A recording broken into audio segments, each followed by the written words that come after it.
안녕하세요. 저는 변두리에서 미용실을 운영하며 아이 셋을 키우고 있는 아줌마입니다. 풍족하지는 않지만 토끼 같은 자식들과 자상한 남편이 있어서 행복한 삶이었습니다. 남편은 건설 쪽에 종사하고 있습니다. 좋게 말하면 건설업이고 흔히들 하는 말로 말하면 막노동이지요. 본래 처음부터 남편이 건설업을 한 것은 아니에요. 저희 집이 이렇게 되기까지 많은 일들이 있었습니다. 원래 저는 서울에서 스텝 8명이 있는 조금 큰 미용실을 운영하고 있었고 남편은 회사원이었어요. 평범한 기업의 회사원이었지요. 남편에게는 형이 있었어요. 저에게는 아주버님이었죠. 아주버님은 사업을 하시는 분이었습니다. 시댁 쪽이 워낙 힘들게 살았다고 들었어요. 시아버지께서 일찍 돌아가시고 몸이 아프셨던 시어머니를 대신해 아주버님께서 학업까지 포기하고 사방으로 일을 하면서 남편을 책임졌다고 했거든요. 남편 밑으로는 여동생이 한 명 또 있었고요. 아주버님께서는 돈을 벌기 위해 안 한 일이 없다고 들었습니다. 깡패 같은 사람들 밑에 들어가 수금하는 일도 해봤고 소위 나이트라는 곳에서 삐끼라는 것도 하며 밑바닥에서 못 볼 꼴 다 봐가며 그렇게 살았다고 들었어요. 순하고 여린 성격을 소유한 남편과는 달리 아주버님은 자존심도 굉장히 강하시고 정말 표현하자면 호랑이 같은 분이었어요. 얼굴에는 예전에 깡패들과 함께 일했을 때 흉기에 맞아 생긴 흉터가 이마 쪽에 쫙 가 있고 그 때문에 인상은 좋지 않았지만 가족들에게는 그 누구보다 자상한 사람이었습니다. 워낙 어렸을 때라 돈 벌 길이 없었으니 깡패나 나이트 이런 곳에서 일할 수밖에 없었다고 해요.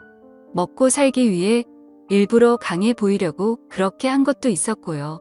그런 아주버님은 남편 대학까지 다 보내주고 나서야 자신을 위해 살기 시작했어요. 어릴 때부터 다양한 사람들을 만나며 일을 했던 아주버님은 몇 년간 모아둔 돈으로 사업을 시작했습니다. 외국에서 물건을 떼우고 마진 남겨서 한국에 파는 중간업자라고 해야 하나요? 그런 일을 했습니다. 그런데 그게 대박이 난 거예요. 아주버님이 떼우는 물건이 국내에서 소유가 많아지면서 영역을 확장했고 순식간에 사업 자체가 엄청 커지게 되었던 것이었죠. 아주버님의 권유로 남편은 회사를 그만두고 아주버님 회사로 들어가 일을 하게 되었습니다. 아주버님은 거의 10년을 넘게 사귄 여자친구와 사업이 번창으로 목돈이 생겨 멋진 결혼식도 올리게 되었습니다. 아주버님이 힘들게 살 때부터 함께 해준 귀한 분이셨어요. 형님은 정말 너무나 멋진 분이셨습니다. 외유 내강이라는 표현이 딱 맞을 것 같아요. 아주버님 내는 눈이 왕방울만한 이쁜 따님도 낳으시고 그렇게 행복하게 살았습니다. 아주버님의 성공으로 저희 가족도 덕분에 풍요롭게 살 수 있었어요. 볼 경기로 인해 손님이 줄어들어 미용실이 정말 파업 직전까지 갔을 때도 형님과 아주버님이 목돈을 선뜻 건네며 미안해하지 말고 버틸 수 있을 때까지는 버텨보려며 도와주셨어요. 정말 너무나 감사했습니다. 아주버님부터 몸이 조금 아파서 남들보다 발달이 늦었던 형님의 딸을 저희 가족이 품앗이하며 같이 키웠어요. 바쁠 때면 제가 대신 병원에 데려가기도 했고 재활치료도 같이 받으러 갔고요. 그렇게 감사한 하루하루를 보내고 있던 중 갑작스럽게 아주버님이 사업이 기울게 되었어요. 원래 거래하던 업체에서 줘야 할 돈을 안 주고 있다가 가장 큰 거래업체인 중국 쪽 회사에서 거액이 도만받고 물건을 안 주고 잠적해버린 거였어요. 애초에 중국과의 거래는 사기 계약이었던 겁니다. 페이크 컴퍼니 형식의 회사였고 아주버님과 비슷한 중간업자들에게 그 회사가 동시다발적으로 수십억을 먹고 튄 거였어요. 사실상 잡는 것도 거의 불가인 상태였습니다. 아주버님은 회사 파산을 막기 위해 밤낮으로 돌아다녔습니다. 어려울 때 도와줬던 아주버님이었기에 저도 미용실하며 모은 목돈과 적금까지 깨서 돈을 보탰고요. 하지만 회사는 쉽사리 회복되지 않았어요. 현금 흐름도 끊긴 상태였고 쉽게 정리할 수 있는 상황이 아니었습니다. 간신히 버티고 있는 상태였고요. 그 정도로 무서운 사기 사건이었어요. 아주버님은 꼼짝없이 그 피해를 고스란히 안아야 했고요. 문제는 충격으로 형님께서 쓰러진 겁니다. 원래 몸이 약했던 형님께서는 아픈 딸아이를 돌보면서 쇠약해진 상태였는데 엎친 데 덮친 격으로 스트레스로 인해 계단을 내려오다가 쓰러진 겁니다. 형님은 그날 너무 어지럽고 메스꺼운 느낌이 심해서 병원을 가려다가 쓰러진 거였어요. 병명은 심장마비. 다행히 아래에 있던 사람이 형님을 보고 신고했고 바로 병원에 갔습니다. 하지만 형님은 이미 혼수 상태에 빠진 후였어요. 72시간 내에 의식이 회복되지 않으면 어렵다는 의사의 말에 저희 가족은 혼비백산이 되었습니다. 정말 머리가 아플 정도로 기도를 하고 또 빌었습니다. 다행히 형님은 48시간이 조금 넘었을 때 의식이 돌아왔지만 손발 고개 어느 곳도 움직일 수 없었고 그저 눈만 깜빡일 수 있는 수준이었어요. 일정 시간 동안 뇌에 산소가 공급되지 않아 신체가 망가진 거였습니다. 게다가 폐렴 증상까지 있었고요. 어쩌면 이렇게 평생 살아야 한다는 의사 선생님이 비관적인 말씀에 아주버님은 정말 세상이 떠나가라 울었습니다. 그래도 아주버님은 말씀하셨어요. 살아있어줘서 고맙다고. 10년이 걸리든 20년이 걸리든 반드시 내가 널 일으킬 거고 반드시 사업 재개해서 행복하게 해줄 거라고. 이대로 떠나면 나도 너 따라서 갈 거니까. 그러니까 제발 힘내서 내가 보답할 수 있게 좀 해달라고 하며 빌고 또 빌었지요. 하지만 그 소원이 무색하게 형님은 입원한 지 7개월째 세상을 떠났습니다. 형님이 떠난 그날 좀처럼 비가 오지 않았던 마른 가을 하늘에서는 장대비가 쏟아졌고 아무것도 모르고 있었던 이쁜 우리 조카는 장난감 하나를 붙잡으며 환하게 웃고 있었습니다. 저는 큰애한테 부탁해서 조카가 절대 눈치채지 못하게 같이 놀고 있으라며 저희 집에 조카를 데려다 두었습니다. 장애가 있던 조카에게는 차마 엄마의 사망 소식을 전하지 못하고 쉬쉬하고 있었어요. 아주버님은 중에 많이 하며 실신하고 정말 끔찍했던 날이었습니다. 결국 형님이 장례를 치르고 아주버님은 다시 먹고 살기 위해 그리고 사업을 살리기 위해 일터로 나가야만 했어요. 참으로 냉정한 세상이었지요. 앞으로 살아갈 날이 까마득한 조카와 아주버님을 위해 상해 끝에 미용실 보증금을 뺀 돈과 아파트 담보로 빌린 돈을 아주버님에게 건네주며 말했습니다. 어차피 미용실은 손가락이 너무 아파서 몇 년 쉬려고 한 거니까 미안해하지 말고 아파트 담보로 빌린 돈은 그동안 우리 부부가 아주버님한테 받은 게 많으니 갚지 않겠다는 느낌으로 받았으면 좋겠어요. 돈 다시 받으려고 주는 거 아니니까 부담 가지시지 마시고 회사 꼭 살리세요. 라며 건넸습니다. 죽기보다 남에게 빚지는 걸 싫어하고 자존심과 체면 하나로 살아왔던 아주버님은 딸 아이를 위해 그리고 회사에 딸린 식구들을 먹여 살리기 위해 눈물방울을 뚝뚝 흘리며 돈을 받으셨어요. 절대 이 은혜 잊지 않겠다고 꼭 갚겠다고 회사 살리겠다고 하면서요. 하지만 세상이 뜻대로 되면 얼마나 좋겠습니까? 결국 아주버님의 회사는 부도가 났고 빚더미에 오르게 되었습니다. 당연히 저희도 타격이 컸지요. 아파트 담보로 빌린 돈은 급한 불을 끄기 위해 친정에서 돈을 빌려 급하게 갚았고 결국 돈이 너무 없어서 아파트까지 팔고 변두리로 이사가게 되었어요. 회사 일로 바빠서 아픈 딸 병원 갈 시간이 없었기에 조카는 저희 집에서 맡아 키우고 있었습니다. 그런데 아주버님은 망한 회사로 인한 충격으로 알코올에 의지하며 우울증에 빠지셨어요. 술만 마시면 남편에게 아내가 보고 싶다고 정말 너에게 미안하지만 내 딸 좀 잘 부탁한다면서 안 좋은 말을 하기도 했고요. 그럴 때마다 저와 남편이 무슨 소리세요? 끝까지 잘 살아서 따님 결혼하는 것까지 봐야 하지 않겠냐고 하며 달랬지요. 하지만 우려는 현실이 되었습니다. 아주버님은 편지지 5장을 앞뒤로 꽉 채운 유서와 비슷한 느낌이 글을 쓴 채 사라져 버렸어요. 나 때문에 아파트 담보로 돈까지 빌리고 미용실까지 뺀 돈을 빌려주었는데 이렇게 비참하게 망해서 미안하다. 너에게 멋지고 든든한 형으로 남고 싶었는데 이렇게 존재 자체가 짐덩인 형이 되어 너에게 면목이 없다고 제발 날 찾지 말고 내 딸 염치 없지만 내 딸 좀 잘 부탁한다. 절대 날 찾지 말아다오. 그게 내 소원이다. 반드시 떳떳하게 재개해서 다시 나타나마라는 글을 쓰며 신그루처럼 온데간데 없이 사라진 겁니다. 경찰에 신고해봤지만 마지막으로 발견된 건 인천 앞바다에 있던 아주버님이 낡은 차인데 그 이후로 정말 말도 안 되게 8년이라는 세월간 종적을 감추셨어요. 어딘가에는 아주버님이 살아있을 거라고 철석같이 믿고 저희는 살았습니다. 언젠간 짠하게 멋진 모습으로 나타날 거야. 그러면서 슬퍼하고 힘들어하는 남편을 위로했지요. 엄마와 아빠를 찾으며 앙앙 우는 조카에게는 말했습니다. 엄마 아빠가 너무너무 행복한 일이 생겨서 잠깐 멀리 여행 간 거야. 그러니까 울지 말고 언니들이랑 재밌게 놀고 공부 열심히 하고 병원 잘 다니면 엄마 아빠가 좋아하실 거야. 하며 달랬지요. 그렇게 정말 아주버님이 사라지고 꼬박 8년간을 조카 포함 아이넷을 키우며 살았어요. 남편은 하루아침에 직장을 잃었기에 당장 먹고 살기 위해 그때부터 건설 현장에 나가 일을 하기 시작했고 저도 변두리 동네에서 아주 작은 가게를 빌려 미용업을 하며 입에 풀칠을 했습니다. 사는 게 너무 힘들어 아주버님을 원망할 때도 있었어요.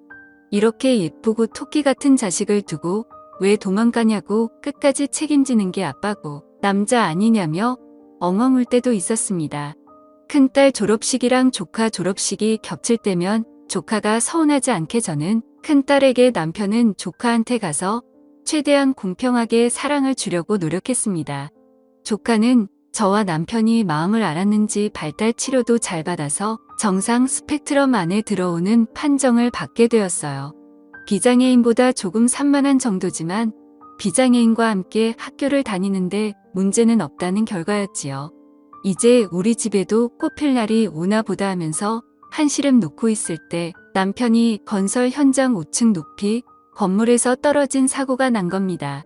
같이 일하던 사람과 함께 물건을 옮기며 6층으로 올라가려고 하는데 밟고 있던 판이 아래로 떨어지며 남편과 근무자도 함께 떨어져 사망하게 된 것이었어요. 그때 TV에도 나오고 큰 사고였습니다. 같이 떨어진 노동자분은 건물에 설치한 그물망에 한번 튕겨 충격을 흡수해 다행히 살아나셨습니다. 허리에 인공뼈를 넣는 대수술과 우급장애 진단을 받게 되었지만요. 무정하게 제 남편은 세상을 떠났고요. 어찌나 이 세상에 믿던지 내가 무슨 잘못을 했다고 하나 남은 남편까지 데려가는지 아무리 가슴을 퍽퍽 쳐도 속에 쌓인 울분을 풀어지지는 않았습니다. 아둥바둥 먹고 살겠다며 친구들과 연락도 끊고 사람도 안 만나며 남편과 의지하며 살아서인지 장례식장은 옆에서 치르는 사람의 빈소와 비교되게 썰렁했습니다. 첫날에는 건설업자 관계자들이 오셔서 빈소를 지켜주었지만 그 다음날까지도 빈소를 와주는 사람은 거의 없었어요. 더 서럽더라고요. 인생이 뭔가 싶었지요. 그렇게 남편을 발인하고 화장터로 가 마지막 인사를 했습니다. 화장터에 있는 방에 들어가 CCTV로 남편이 불구덩이에 들어가 한 줌이 제가 되어 나오는 모습을 보는데 사는 게 뭐길래 이리도 허무한데 아둥바둥 진땀을 흘리며 살았나 싶더라고요. 그때는 모든 걸 초월한 듯이 눈물도 안 나왔습니다. 당장 내 밑으로 줄줄이 딸리는 아이 4명을 어떻게 키워야 하나 앞날이 깜깜했고 조카마저 나에게 버리다시피 맡기고 간 아주버님이 너무나 원망스러웠습니다. 도대체 어딨냐고 살아는 있는 거냐고 묻고 싶었어요. 그렇게 남편을 보내고 험한 발걸음을 옮겨 집으로 갔습니다. 집으로 가니 애써 참았던 울음이 또 터지더라고요. 남아있던 남편의 흔적들, 옷들과 사진들 너무 힘들었습니다. 말로 표현하기 힘든 고통이었어요. 그렇게 저는 엄마로서 그날 완전히 무너져 내려 아이들을 껴안고 펑펑 울었습니다. 울다 지쳐 밥도 못 챙겨주고 아이들과 함께 잠에 들었어요. 남편 장례를 치르느라 3일 내내 쪽잠밖에 못 잔 저도 모르게 집에 오자마자 몸이 풀려 잠에 들었는데 그때 꿈꿈이 너무나 이상했어요. 죽은 남편이 환하게 웃고 있고 갑자기 하얀 연기가 나면서 남편 뒤에서 아주버님이 달려오는데 아주버님은 달려와서 저를 꽉 껴안고 남편은 웃으며 점점 멀어졌어요. 제가 남편에게 달려가려고 했지만 아주버님이 포옹 때문에 멀어져가는 남편을 잡을 수 없었습니다. 제발 가지 말라고, 날 떠나지 말라고 하며 울면서 잠에서 깨웠어요. 그런데 잠에서 깨자 누군가 문을 두들기는 겁니다. 똑똑똑 안에 사람 있어요? 하는 남자의 목소리였어요. 누구지? 이 우밤중에 누가 날 찾아온 거지? 하면서 문구멍으로 얼굴을 보는데 8년 전 종적을 감춘 아주버님이 서 있는 겁니다. 살이 쏙 빠지고 못 알아볼 정도로 변해버린 아주버님이 서 있었어요. 저는 너무나 깜짝 놀라서 문을 열고 하니 어떻게 여길 찾아왔냐고, 도대체 왜 이제서야 나타났냐고 하며 엉엉 울었어요. 아주버님은 할 말이 있다며 딱 하룻밤만 자기한테 시간을 내달라는 겁니다. 꼭 하룻밤만 아이들 몰래 잠깐만 나을 수 있냐고 하는 거였어요. 무슨 일이냐고, 도대체 어디서 뭘 어떻게 하면 살았던 거냐고 하며 꼬치꼬치 해물었지만 아주버님은 아무 말도 묻지 말라고 하룻밤만 시간을 내달라며 저를 불러냈어요. 저는 급하게 가디건을 입고 새벽 냄새 가득한 밤거리를 나갔습니다. 아주버님은 으쓱 골목으로 저를 데려갔고 잠깐만 방에 들어가서 이야기하자고 잠깐이면 된다며 저를 한 숙박업소에 데려갔습니다. 숙박업소라고 하기도 뭐하고 간판도 제대로 안 달려있는 너무나 허름한 여관이었습니다. 도대체 여길 왜 온 거냐고 저는 물었지요. 남편 어제 발인하고 화장한 거 아냐고, 왜 이제야 찾아왔냐고, 아주머님이 그러고도 사람이냐고, 어떤 아빠가 힘들다고 딸을 맡기고 사라지며 하면서 막 가슴팍을 치며 울었습니다. 쌓인 울분을 토해내고 있는 힘껏 아주머님을 주먹으로 내쳤어요. 아팠을 법도 한 아주버님은 아무 말도 하지 않고 그저 눈물만 뚝뚝 흘리며 저의 손길을 받아내셨습니다. 원망스러운 저의 한을 다 듣고 나서야 아주머님은 힘겹게 말을 꺼내셨어요. 원래 몇 년 전에 찾아가려고 주소까지 다 알아보고 재수씨 미용실 앞까지 가보기도 하고 동생 건설업 현장에도 가봤는데 차마 발걸음이 떨어지지 않아서 미루다가 갑자기 뉴스에 건설업장에서 사고가 났다길래 설마 하고 찾아봤는데 내 동생이 그렇게 갔다는 사실을 듣고 경남에 있다가 바로 왔습니다. 너무 미안해요. 너무 미안해서 마음이 찢어질 것 같아요. 나는 왜 이러는지 재수 씨한테 면목이 없어요. 하면서 검은색 가방에서 돈 봉채를 꺼내는 겁니다. 딱 봐도 어마어마한 돈이었어요. 이게 뭐냐고, 이 돈 다 어디서 났냐고 하며 저는 물었습니다. 그러자 아주머님은 그동안 불법 사이트 운영 관련 암을 도와주면서 모은 돈이랑 본래 중간 거래했던 경험을 살려서 암 거래 도와주며 받은 수수료 전부 현금으로 모은 거래요. 그렇게 훌쩍 떠나고 7년 8개월 동안 한 번도 안 쓰고 모은 돈이었던 겁니다.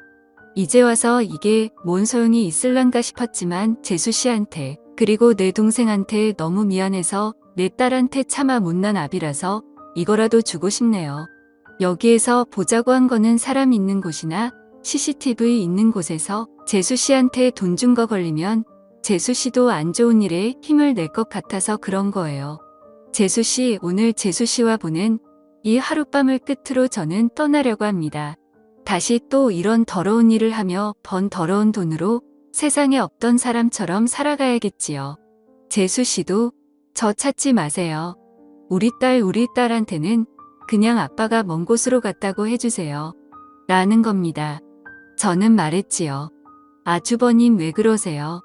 저 이 돈 다 필요 없고 제가 필요한 거는 제발 아주버님 딸을 두고 도망가지 마세요. 불법적인 일을 했다고 하셨죠. 그럼 이제부터라도 떳떳하게 일해서 돈 벌면 되는 거 아니에요. 꼭 돈이 많아야 성공하는 건가요? 이깟 돈 몇 척이 뭐가 중요한데요. 아주버님이 돈 망친 시간 동안 아주버님은 돈보다 소중한 걸 잃은 거예요. 동생의 발인 이관도 보지 못했고 딸아이의 졸업 입학 그리고 성장 과정도 보지 못한 인생이 뭐가 좋아요. 성공하고 딸 앞에 나타나면 딸이 좋다고 하며 박수 칠 줄 알아요. 조카 그러니까 딸이 원하는 건 그저 부모의 사랑이에요. 자존심이고 체면이고 이 상황에 뭐가 중요한데요. 제발 떠나지 말고 애 옆을 지켜요, 제발. 동생 떠나고 와이프 떠나고 이제 남은 건 딸 하나 아니에요. 뭘 더 잃어야 돌아올 건데요. 하며 엉엉 울었습니다. 제발 떠나지 말라고 몇 적을 모은 게 그게 뭐가 중요하냐면서 아주버님을 설득했습니다. 그제서야 아주버님은 서러운 눈물을 흘리기 시작했어요. 다 맞는 말이라고 알면서도 그놈의 자존심 성공에 대한 갈망 때문에 모든 걸 뒤로 했고 외면했다면서 내가 죄인이라고 이제부터라도 내 딸 책임지겠다며 마음을 다잡으셨어요. 그렇게 아주버님은 따님 곁으로 다시 돌아오게 되었습니다. 저희 도움을 받아 아주버님 경찰에 신고건 관련한 서류 처리도 마무리했고 아주버님은 다시 어둠의 길을 접고 딸 곁으로 돌아와 살게 되었습니다. 마음을 다잡게 해줘서 고맙다고 다시는 떠나지 않겠다고 약속을 했네요. 혹시 몰라 아주버님이 걷는 돈은 제가 관리하고 있습니다. 딸과 함께 살 집을 마련하고 또 조카가 대학 들어갈 때 들어갈 목돈을 위해 아껴두고 있네요. 남편을 보내고 그날 밤 꿈꿈은 아마도 멀리 떠난 남편이 저에게 보낸 선물을 암시하는 거였나 봅니다. 이제는 보고 싶어도 보지 못하고 닿지 못하는 남편을 다시 만날 날을 기약하며 남은 생 잘 살아보려고 합니다. 사연 읽어주셔서 감사합니다.